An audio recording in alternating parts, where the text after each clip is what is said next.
Hi hello എല്ലാവരും സുഖമായിട്ടിരിക്കുന്നു. ഇന്നാണെങ്കിൽ ഒരു കല്യാണം ഉണ്ടായിരുന്നേ. കല്യാണത്തിന് പോകാൻ പറ്റിയില്ല. അതുകൊണ്ട് ഞാൻ റിസപ്ഷനാണ് പോകുന്നത്. ഞാനും മോനും ഹസ്ബൻഡും കൂടെയാണ് പോകുന്നത്. ഈ ചുരിദാറാണെങ്കിൽ മീഷോയിൽ നിന്ന് എടുത്തതാണ്. ഇഷ്ടപ്പെട്ടെങ്കിൽ കമൻറ്റ് ചെയ്യണേ. പിന്നെ നല്ല മഴയായിരുന്നു. അത് കാരണം കൊണ്ട് ഞങ്ങൾ മണ്ഡപത്തിലെത്തിയപ്പോൾ ഇത്തിരി താമസിച്ചു കേട്ടോ. 4 മണിക്ക് തുടങ്ങിയ റിസപ്ഷനാണ്. ഞങ്ങൾ എത്തിയപ്പോൾ തന്നെ ഒരു 7 മണി 7:30 ആയി.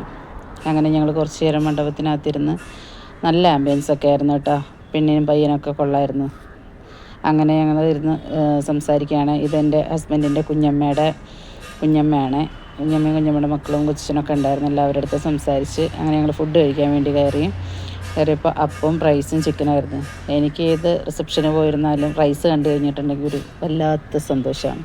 കാരണം എന്താണെന്ന് വെച്ചിട്ടുണ്ടെങ്കിൽ ഞാൻ റൈസിൻ്റെ വലിയ ഫാനാണ് കേട്ടോ. റൈസും ചിക്കനും എനിക്ക് ഭയങ്കര ഇഷ്ടമാണ്. അങ്ങനെ റൈസും ചിക്കനൊക്കെ കഴിച്ച് നല്ല ആസ്വദിച്ച് കഴിച്ചു കേട്ടോ. നിങ്ങൾക്ക് എന്ത് ഫുഡൊക്കെയാണ് ഇഷ്ടമെന്ന് വെച്ചാൽ പറയണേ. അങ്ങനെ ഫുഡൊക്കെ കഴിച്ച് ഐസ്ക്രീമൊക്കെ ഉണ്ടായിരുന്നു കേട്ടോ. അതൊക്കെ കഴിച്ചിട്ട് ഞങ്ങൾ പുറത്തിറങ്ങി പയ്യൻ്റെ പെണ്ണിൻ്റെ അടുത്തൊക്കെ നിന്ന് ഒരു സെൽഫിയൊക്കെ എടുത്ത് പുറത്ത് നിന്ന്. ഇതൊക്കെ എൻ്റെ ബന്ധുക്കളാണ് കേട്ടോ നിൽക്കുന്നത്. അങ്ങനെ ഞാൻ അവരുടെ അടുത്തൊക്കെ കുറച്ച് നേരം സംസാരിച്ചു. ഞങ്ങളിന്നൊരു മൂവിക്ക് പോകാനും കൂടെയുള്ള പ്ലാൻ ഉണ്ടായിരുന്നേ. റിസപ്ഷനൊക്കെ കഴിഞ്ഞ് വന്നിട്ട് നമ്മൾ റെഡിയായിട്ട് മൂവിക്ക് പോകാൻ വേണ്ടിയിട്ട് ഇറങ്ങി. അങ്ങനെ തിയേറ്ററിലെത്തി.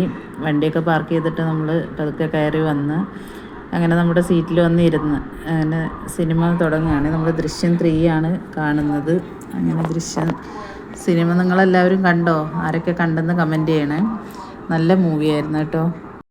ദൃശ്യം 3 കാണാത്തവരെല്ലാവരും പോയിട്ട് ഈ മൂവി കാണണേ. നല്ലൊരു മൂവിയാണ്. അപ്പോൾ ഈ വീഡിയോ ഇഷ്ടപ്പെടുകയാണെങ്കിൽ എനിക്ക് ലൈക്ക് ചെയ്യുകയും സബ്സ്ക്രൈബ് ചെയ്യുകയും ഷെയർ ചെയ്യുകയും എല്ലാം ചെയ്യണേ. അപ്പോൾ താങ്ക് യു.